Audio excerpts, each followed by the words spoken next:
नमस्कार। एक बार फिर से आप सभी का बहुत बहुत स्वागत है परीक्षा वर्ल्ड के इस यूट्यूब चैनल में।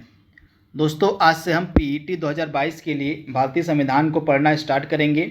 एकदम सिलेबस के अकॉर्डिंग यह वीडियो आप तक पहुंचाया जाएगा। जो जो टॉपिक आपके सिलेबस में दिए गए हैं भारतीय संविधान के, उनको हम आज से पढ़ना स्टार्ट करेंगे।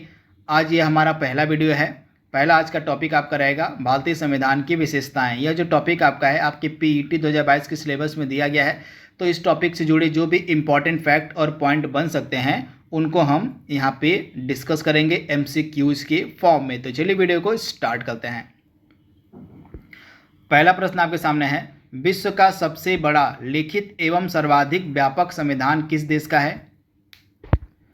तो भारत का जो संविधान है यह विश्व का सबसे लंबा लिखित एवं सर्वाधिक व्यापक संविधान है। तो इसके बारे में आपको याद रखना है। ऑप्शन आपका बी यहाँ पे बिल्कुल सही हो जाएगा। स्टार्टिंग में जब हमारा संविधान बनकर तैयार हुआ था, स्टार्टिंग में तो हमारे मूल संविधान में, यहाँ पे हम मूल संविधान की बात करें, जब स्टार्टिंग में बनकर तैयार हुआ था तो हमारे मूल संविधान में कुल 395 अनुच्छेद हुआ करते थे। एक प्रस्तावना थी, एक प्रस्तावना हो गई यानी कि प्रियम्बल, 395 अनुच्छेद, 22 पार्ट यानी कि 22 भाग, और जो है आपकी कितनी अनुसूचियां थी? तो उसमें जो है 8 अनुसूचियां थी हमारे मूल संविधान में। वहीं वर्तमान कंडीशन की अगर हम बात करें तो वर्तमान में हमारे संविधान में एक प्रस्तावना है और वर्तमान में आर्टिकल्स यानी कि अनुच्छेद अब 465, लगभग 465 आपके अनुच्छेद हो गए हैं और 25 पार्ट हो गए, 25 भाग हो गए हैं, 25 भाग हो गए हैं वर्तमान में। और इसके बाद जो है वर्तमान में अनुसूचियां जो हैं 12 हो गई हैं। तो ये सभी चीज़ें जो हैं आपको किसी अन्य देश के संविधान में देखने को नहीं मिलेगी। किसी भी देश के संविधान में आपको 465 अनुच्छेद देखने को नहीं मिलेगा, 25 भाग देखने को नहीं मिलेगा। इसी कारण से हमारा जो संविधान है विश्व का सबसे बड़ा लिखित एवं सर्वाधिक व्यापक संविधान कहा जाता है। तो इसके बारे में आपको याद रखना है। काफ़ी महत्वपूर्ण ये चीज़ें मैंने आपको बताई हैं। इसके बाद अगला प्रश्न आपके सामने है, भारतीय संविधान कैसा है? तो भारतीय संविधान जो है अंशतः कठोर और अंशतः लचीला है, यानी कि ज़्यादा कठोर भी नहीं है और ज़्यादा लचीला भी नहीं है हमारा संविधान, यानी कि ऑप्शन आपका डी यहाँ पे बिल्कुल सही हो जाएगा। भारत का संविधान किस प्रकार का संविधान है, यहाँ पे पूछा गया आपसे। तो भारत का संविधान किस प्रकार का संविधान है? तो भारत का संविधान नम्य और अनम्य की विशेषताएं जो है हमारे संविधान में पाई जाती है, यानी कि हमारा संविधान नम्य भी है। नम्य का यहाँ पे मतलब क्या हो गया कि हमारा संविधान लचीला भी है। अनम्य का मतलब क्या हो गया कि हमारा संविधान थोड़ा सा कठोर भी है। तो ये दोनों विशेषताएं हमारे संविधान में पाई जाती हैं। तो इसके बारे में आपको याद रखना है। अब आइए इसके बारे में थोड़ा डिटेल में बात कर लेते हैं। तो यहाँ पे आप देख पा रहे हैं हमारे संविधान में नम्यता और अनम्यता दोनों का समन्वय है। तो यहाँ पे आप देख पा रहे हैं कठोर या अनम्य संविधान उसे माना जाता है जिसमें संशोधन करने के लिए विशेष प्रकार की प्रक्रिया की आवश्यकता होती है, जैसा कि अमेरिका के संविधान में देखने को मिलता है। वहीं लचीला संविधान या नम्य संविधान हम किसे कहते हैं? तो लचीला या नम्य संविधान वह कहलाता है जिसमें संशोधन की प्रक्रिया वही होती है जैसे किसी आम कानून के निर्माण की, जैसे कि ब्रिटेन के संविधान में देखने को मिलता है। तो ये चीज़ आप याद रखिएगा। वहीं अपने संविधान की अगर हम बात करें तो हमारा जो संविधान है, भारत का जो संविधान है, न तो लचीला है और न ही कठोर है, बल्कि हमारा संविधान दोनों का मिला जुला रूप है। तो इसके बारे में आपको याद रखना है। अमेंडमेंट से जुड़ा जो आर्टिकल हमारा है आर्टिकल 368, इसमें दो तरह के उपबंध आपको देखने को मिलेंगे। संशोधन से संबंधित प्रावधान आपको देखने को मिलेंगे दो तरह के। आर्टिकल 368 में क्या क्या ये प्रावधान है देख लेते हैं यहाँ पे। तो कुछ उपबंधों को संसद में विशेष बहुमत से संशोधित किया जा सकता है, जैसे दोनों सदनों में उपस्थित और मतदान में भाग लेने वाले सदस्यों का 2/3 बहुमत और प्रत्येक सदन में कुल सदस्यों का बहुमत जो कि 50% से अधिक हो।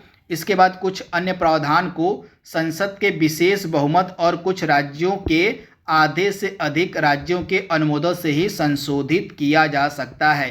तो इस प्रकार से हमारा संविधान न तो लचीला होता है न ही हमारा संविधान कठोर है। तो इसके बारे में आपको याद रखना है, इंपॉर्टेंट है। और अगला प्रश्न आपके सामने है, भारत संविधान का स्वरूप किस प्रकार का है? भारतीय संविधान का स्वरूप किस प्रकार का है? तो हमारे संविधान का स्वरूप किस प्रकार का है? तो हमारा जो संविधान है संरचना में तो संघात्मक है, लेकिन भावना में जो है एकात्मक है हमारा संविधान। तो आप इसे याद कर लीजिएगा। हमारा जो संविधान है संरचना में संघात्मक है और भावना में एकात्मक है। तो इसके बारे में आपको याद रखना है। अब इसको ये और क्लियर कर लेते हैं। तो यहाँ पे आप देख पा रहे हैं एकात्मकता की ओर झुकाव के साथ संघीय व्यवस्था जो है हमारे संविधान में देखने को मिलेगी। यहाँ पे आप देख पा रहे हैं भारत का संविधान जो है संघीय सरकार की स्थापना करता है। इसमें संघ के सभी आम लक्षण विद्यमान हैं। संघ के लक्षण क्या क्या होते हैं? जैसे दो सरकारों का मतलब क्या हो गया? एक सेंट्रल लेवल पे सरकार काम करती है और एक आपकी स्टेट लेवल पे सरकार काम करती है। तो इसको हम फेडरल स्ट्रक्चर बोलते हैं, संघीय व्यवस्था बोलते हैं। तो ये संघीय व्यवस्था का जो है विशेषता हमारे संविधान में देखने को मिलेगी। इसके अलावा शक्तियों का विभाजन आपको देखने को मिलेगा। केंद्र के पास अलग शक्ति है, राज्य के पास अलग शक्ति है, फिर उसके बाद अवशिष्ट शक्तियाँ आती हैं। तो ये भी आपके संघात्मक यानी कि संघीय व्यवस्था की विशेषता है। इसके बाद लिखित संविधान हमारे देश का है। संविधान की सर्वोच्चता हो गई, संविधान की कठोरता, स्वतंत्र न्यायपालिका और द्विसदनीयता, ये जो है आपके संघ के आम लक्षण जो है आपको हमारे संविधान में देखने को मिलेंगे। लेकिन हमारे संविधान में एकात्मकता का भी जो है लक्षण देखने को मिलेगा, यानी कि गैर संघीय लक्षण भी हमारे संविधान में देखने को मिलेंगे। जैसे गैर संघीय लक्षण का मतलब यहाँ पे क्या हुआ, यानी कि एकात्मकता का लक्षण यहाँ पे क्या हो गया? जैसे एक सशक्त केंद्र, यानी कि जो केंद्र होगा वह सबसे बलवान होगा, सबसे सशक्त होगा। तो यह आपको एकात्मकता की ओर झुकाव देखने को मिलता है। गैर संघीय लक्षण भी यहाँ पे हमारे संविधान में आपको देखने को मिलेंगे। इसके अलावा एक संविधान हो गया, आपको अमेरिका में देखने को मिलेगा। अमेरिका में राज्य का संविधान अलग है और सेंट्रल का संविधान अलग होता है, परंतु हमारे देश में ऐसा बिल्कुल नहीं है। हमारे देश में केवल और केवल सिर्फ एक ही संविधान है जो पूरे भारत में लागू होता है। इसके बाद एकल नागरिकता का प्रावधान भी हमारे देश में देखने को मिलेगा। आप देखेंगे कि अमेरिका जो है, अमेरिका में स्टेट की नागरिकता अलग होती है और सेंट्रल की नागरिकता अलग होती है, यानी कि दोहरी नागरिकता का जिक्र है आपका यूएसए में, परंतु भारत में दोहरी नागरिकता आपको देखने को नहीं मिलती है। सिंगल सिटीजनशिप का जिक्र हमारे संविधान में है। तो ये किसकी विशेषता है? तो गैर संघीय ये सभी लक्षण है हमारे संविधान में। इसके अलावा संविधान का लचीलापन, एकीकृत न्यायपालिका, केंद्र द्वारा राज्यपाल की नियुक्ति, अखिल भारतीय सेवाएं, आपातकालीन प्रावधान, ये सभी किसके लक्षण हैं? तो एकात्मकता और गैर संघीय लक्षण भी हमारे संविधान में विद्यमान है। तो इस कारण से हम कह सकते हैं कि हमारा जो संविधान है एकात्मकता की झुकाव के साथ संघीय संविधान है। तो इसके बारे में आपको याद रखना है, इम्पॉर्टेंट है। और तो यहाँ पे आप देख पा रहे हैं, अब आप यहाँ पे कह सकते हैं कि राइट आंसर हमारा क्या हो जाएगा? संरचना में तो संघात्मक है, परंतु भावना में जो है एकात्मक है हमारा संविधान। जो चीज़ें मैंने यहाँ पे बताई हैं इसको आप नोट डाउन कर लीजिएगा, इसका आप स्क्रीनशॉट ले लीजिएगा, काफ़ी महत्वपूर्ण है यह आपके एग्जाम के लिए। इसके बाद ये वाला जो आर्टिकल मैंने आपको बताया नहीं है, जो लिखा हुआ नीचे, और हमारे संविधान में जो है कहीं भी संघीय शब्द का इस्तेमाल नहीं किया गया। चीज़ आप यहाँ देखिएगा, हमारे संविधान में कहीं भी संघीय शब्द का इस्तेमाल आपको देखने को नहीं मिलेगा। दूसरी ओर जो आर्टिकल हमारा 1 है, जो अनुच्छेद 1 हमारा है, भारत का जो उल्लेख है वो राज्यों के संघ के रूप में करता है। क्या देखिएगा, आर्टिकल 1 जो है राज्यों का जो उल्लेख है, मतलब आर्टिकल 1 जो है भारत का उल्लेख राज्यों के संघ के रूप में करता है। तो इसके बारे में भी आपको याद रखना है। राज्यों के संघ के रूप में इसका मतलब क्या हो गया? इसके दो अभिप्राय होते हैं। पहला अभिप्राय क्या हो जाएगा? भारतीय संघ राज्यों के बीच हुए किसी समझौते का निष्कर्ष नहीं है। और इसका दूसरा अभिप्राय हो जाएगा किसी राज्य को संघ से अलग होने का अधिकार नहीं, यानी कि कोई भी राज्य जो है संघ से अलग नहीं हो सकता है। तो आर्टिकल 1 काफ़ी महत्वपूर्ण है। आर्टिकल 1 क्या कहता है? भारत जो है वह राज्यों का संघ है, यानी कि संघ है। आप इसे याद रखिएगा, काफ़ी महत्वपूर्ण है। तो वही प्रश्न अगला वाला देख लेते हैं यहाँ पे। भारतीय संविधान भावना में एकात्मक है क्योंकि? भारतीय संविधान भावना में किस प्रकार से एकात्मक है? मैंने अभी बताया है। गैर संघीय लक्षण भारत के संविधान में कौन कौन से हैं? तो केवल संसद को संवैधानिक संशोधन प्रक्रिया आरंभ करने का अधिकार है। कुछ स्थितियों में संसद को राज्य के लिए कानून बनाने का अधिकार मिल जाता है। जैसे आपातकाल के दौरान जो है जो राज्य की व्यवस्था होती है कुछ समय के लिए केंद्र के पास आ जाती है। तो ये आपके गैर संघीय लक्षण के अंतर्गत आता है, एकात्मकता के अंतर्गत आ जाता है। इसके बाद अखिल भारतीय सेवाओं के कारण जो है, तो यानी कि ये तीनों जो कारण हैं भारतीय संविधान की भावना में एकात्मकता के लक्षण है, तो इसके बारे में आपको याद रखना है। ये तीनों आपके गैर संघी लक्षण के एग्जाम्पल हैं, तो आप इसे याद कर लीजिएगा, यानी कि उपर्युक्त सभी आपका राइट आंसर हो जाएगा। ये वाला दोनों चीज़ों का यही विस्तृत व्याख्या ये सभी लिखी हुई है, इसका आप स्क्रीनशॉट ले लीजिएगा।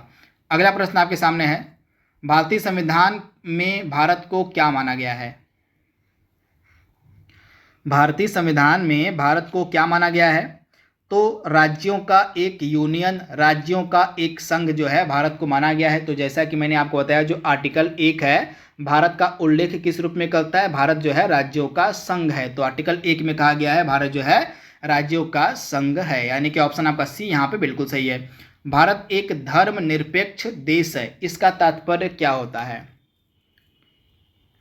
भारत एक धर्मनिरपेक्ष देश है, इसका तात्पर्य क्या होता है?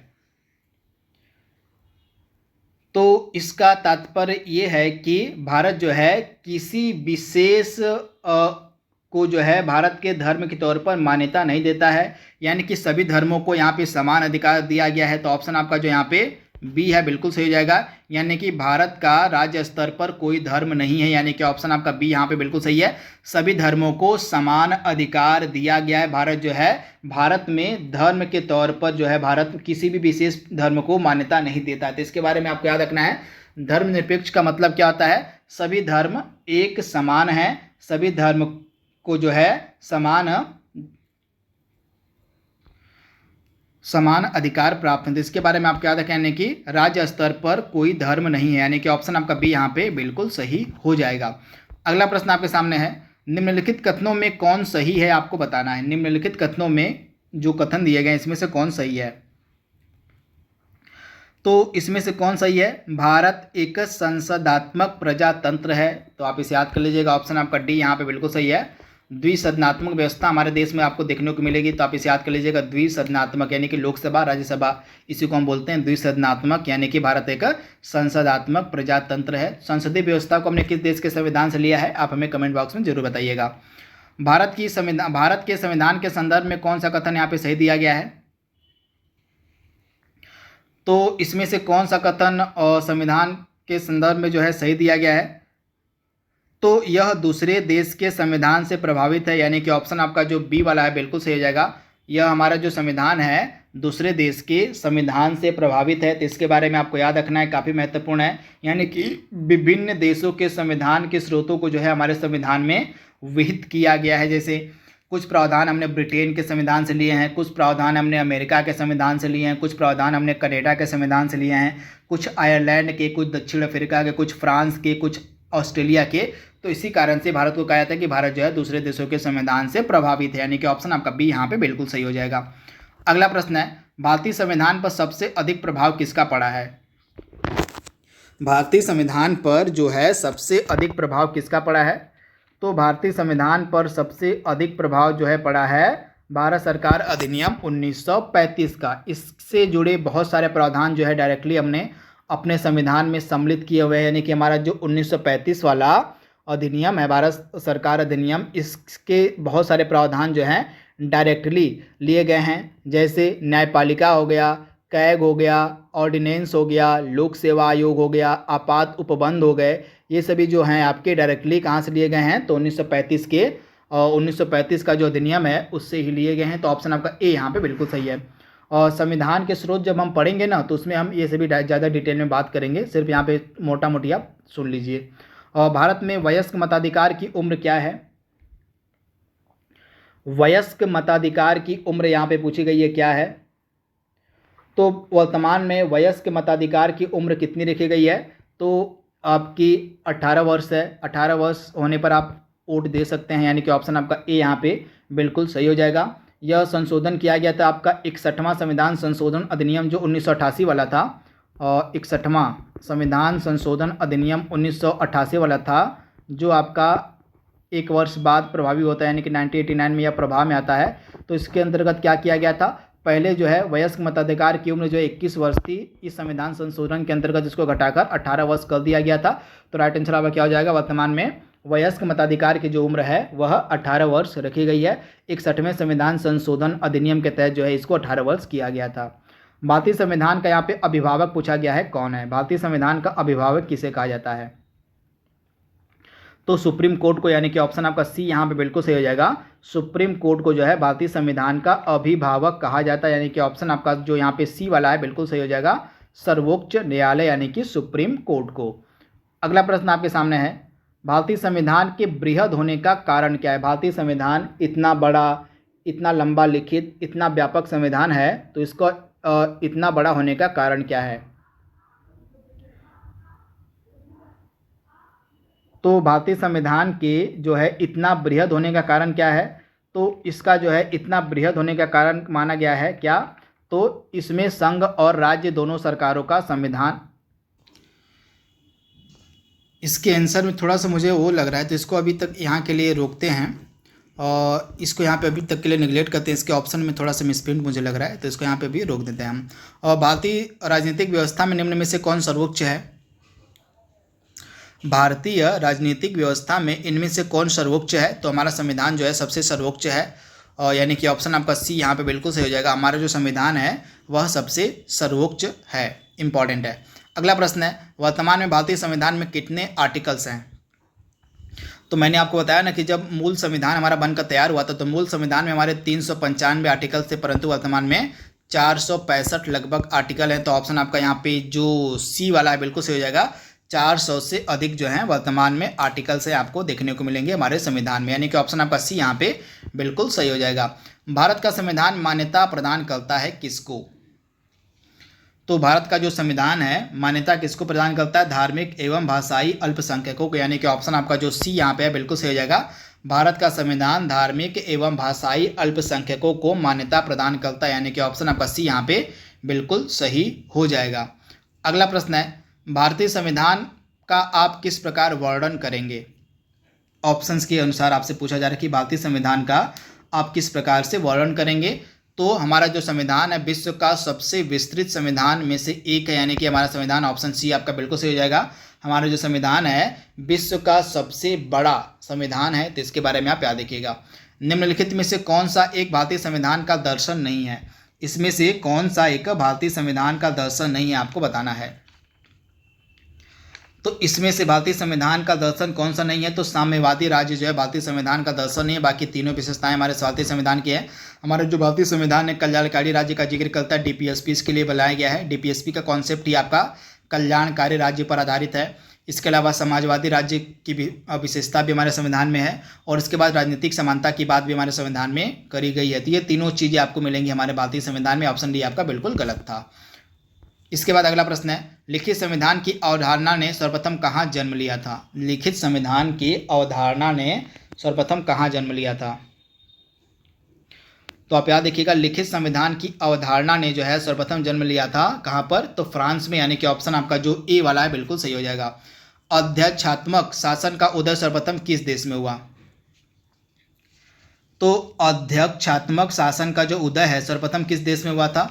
तो आप याद कर लीजिएगा, सर्वप्रथम इसका उदय हुआ था आपका कहाँ पर? तो आप याद कर लीजिएगा, सर्वप्रथम इसका उदय हुआ था संयुक्त राज्य अमेरिका में, यानी कि ऑप्शन आपका जो यहाँ पे डी वाला दिया गया है ना बिल्कुल सही हो जाएगा। तो दोस्तों इस प्रकार से आज आपका जो टॉपिक था भारतीय संविधान की विशेषताओं का वह लगभग समाप्त हो चुका है। इसका अगला जो टॉपिक आपका संविधान का है उसको हम जल्दी अपलोड करने की कोशिश करेंगे। तो आज के लिए बस इतना ही। Thank you, thanks for watching, thank you.